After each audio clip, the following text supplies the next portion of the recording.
El 12 de septiembre de 1959 se emitió el primer capítulo del mítico programa de la familia Cartwright. Fueron en total 14 temporadas y 431 episodios. Los dilemas morales que proponía la trama, la música que alcanzó los primeros puestos del ranking pop y se convirtió en parte del mito, y la curiosidad del vestuario de los protagonistas, piezas de la historia de una serie de culto. Un western familiar, un melodrama a caballo, toques de humor, pocos tiros, infinitas peripecias. Eran los tiempos en los que se buscaba integrar a diversos universos de público. Épocas de una sola televisión por casa, de la familia reunida alrededor del aparato. No había segmentación. Niños y adultos estadounidenses reunidos todos los domingos a las 9 de la noche frente al televisor para sintonizar la cadena NBC y ver una hora de la primera serie grabada en color. El 12 de septiembre de 1959 empezó algo que uniría décadas y generaciones y que concebiría un género propio. El primero de los 431 episodios, ordenados en 14 temporadas de Bonanza, fue elegida por las audiencias de todo el mundo durante muchos años. Sus repeticiones siguieron cautivando al público mucho después de que se filmara su último capítulo. En sus historias había una inocencia, una simpleza en la que el público se cobijaba. Se reconocía en esos personajes, a pesar de que los mismos estuvieran una polvorienta Virginia de 1860. Bonanza, a pesar de su ambientación western, define como pocos títulos de esa época clásica de la televisión lo que era un programa familiar. El ambiente western, el aire recio de algunos de los protagonistas y unos tiros eran el anzuelo para los hombres. Para las mujeres, tenían un profundo sentido humanista. No había demasiado espacio para las historias de amor cuando lograban colarse. Su desarrollo no se extendía en el tiempo. Eran hombres sin mujeres. Las parejas no duraban en la familia Cartwright. El padre era Ben Cartwright, un hombre con fortuna personal, pero evidente mala suerte. Era viudo por partida triple y de cada difunta le había quedado un hijo. Tal vez el asunto de la madre diferente. Además, cada una de ellas era de ascendencia distinta. Era lo que habilitaba que las tres personalidades no se asemejaran en nada. Eso le brindaba variedad a las historias narradas. Como líder de la familia, le imponía las líneas de acción. Ben era canoso y parecía un hombre grande, pero el actor, aunque parezca mentira, solo tenía 44 años al momento del primer capítulo. Le llevaba poco más de una década a los que hacían de sus dos hijos más grandes. El mayor de los hijos era Adam, interpretado por Pernell Roberts, un galán serio. Adam era arquitecto y había construido, gracias a sus conocimientos, la casa de la familia. Roberts, el actor, estaba incómodo con el rotundo éxito del programa. Creía que estaba para más, que su carrera necesitaba de otros desafíos. Luego de 6 años dejó Bonanza y se dedicó al teatro con moderado suceso. La televisión le dio una segunda oportunidad 15 años después. Lideró el elenco de la serie médica Trapper John M.D., un spin-off de March. Allí había asumido su calvicie y no utilizaba el aplique capilar de los tiempos de Bonanza. Es más, podríamos decir que era una especie de norma no escrita de la que solo escapaba Michael Landon. Tanto Lorne Greene como quien encarnaba a Hoss también lo utilizaban. Los Webster no admitían hombres con calvicie. Dan Blocker interpretaba al hermano del medio, llamado Eric, pero al que todos conocían como Hoss. El segundo de los Cartwright era afable y simpático. Tenía un aire algo bobalicón, un ingenuo gigante con un buen corazón. Blocker estuvo 13 temporadas, solo faltó a la última, y no fue por razones contractuales. Mientras la temporada 14 estaba en preproducción, el actor se sometió a una operación de vesícula, pero una complicación cardiovascular en el postoperatorio acabó con su vida. El hijo menor era Joe, impetuoso, comprador y atolondrado. Su sonrisa lo sacaba de problemas. Michael Landon, con 22 años, era el más joven del elenco. Así comenzó su carrera como estrella televisiva.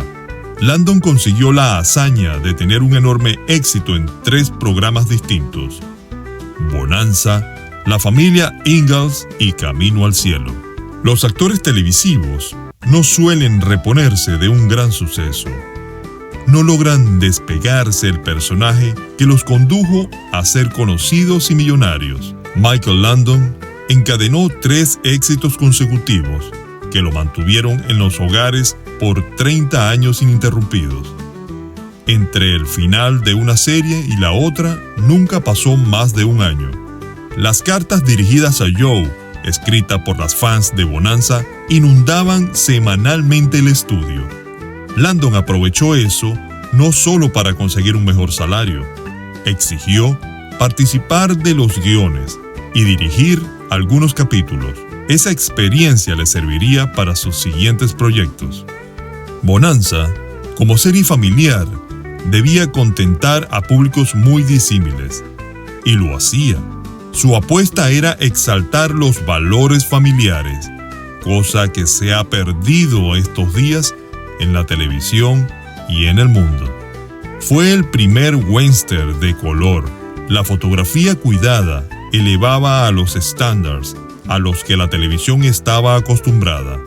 Encabezó el rating durante años, y sus reposiciones conocieron el éxito durante décadas en todo el mundo. Su tema era la constante colisión entre el bien y el mal. Cada capítulo presentaba un dilema moral por resolver, o al menos por enfrentar. A veces, los planteos argumentales eran básicos. Sin embargo, Bonanza incorporó en esa ficción ambientada en 1860 conflictos que aquejaban a la sociedad de un siglo después. De ese modo, la cuestión racial, las injusticias y los abusos de poder se filtraban en las aventuras de los Cartwright. Una de las virtudes innegables de la serie es la contundencia de los guionistas para nombrar personas y lugares, más allá de la sonoridad del nombre de la serie. Otro hallazgo es el bautismo de la propiedad de la familia, la Ponderosa. Esa denominación hace referencia a un pino bien angosto y alto que es muy frecuente en el norte de los Estados Unidos. La música tuvo su parte en la leyenda.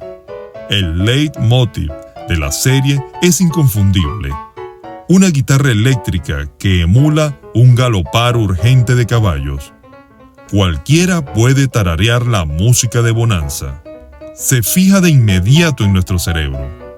Una especie de fanfarria del oeste que nos estimula mientras nos presentan a los Cartwright.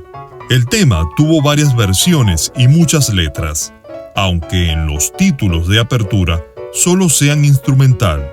La más conocida fue la de Johnny Cash. No se resintió su estructura con la salida de Pernell Roberts en 1964.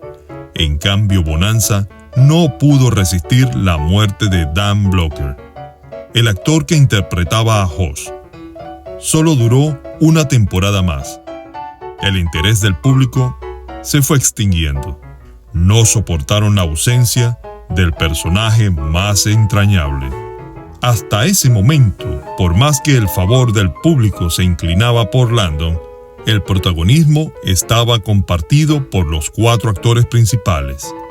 En los títulos de apertura se notaba el capítulo a capítulo quién encabezaba el elenco y en el desarrollo argumental.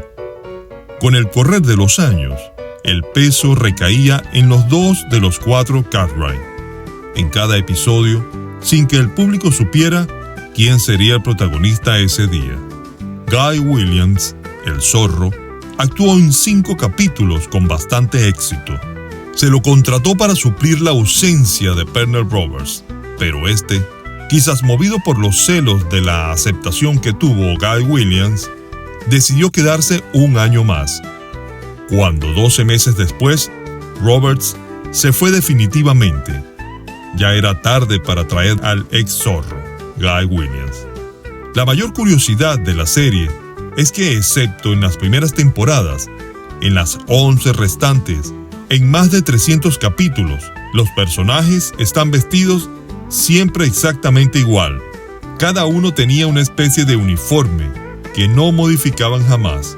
El motivo era que de esa manera podían insertar escenas de acción y en las que los caballos tenían protagonismo filmadas con anterioridad. Esas escenas eran las más complejas de rodar, las más caras y las de mayor tiempo. Con esa unidad de vestuario, solucionaron un problema de presupuesto. Todo servía para componer un estilo insignia. La presentación no permite confusión. Se convirtió en un ícono de la televisión. Un mapa sepia se consume bajo el fuego. Una música repiqueteante y 4 hombres que galopan desde el horizonte. El inicio de un programa que se convertiría en parte de la historia de la televisión y que acompañará a varias generaciones. ¿Quién narró para ustedes? Ricardo Irauquín. En su Rocola del Ayer. No olviden suscribirse, darle like y activar las notificaciones. Saludos.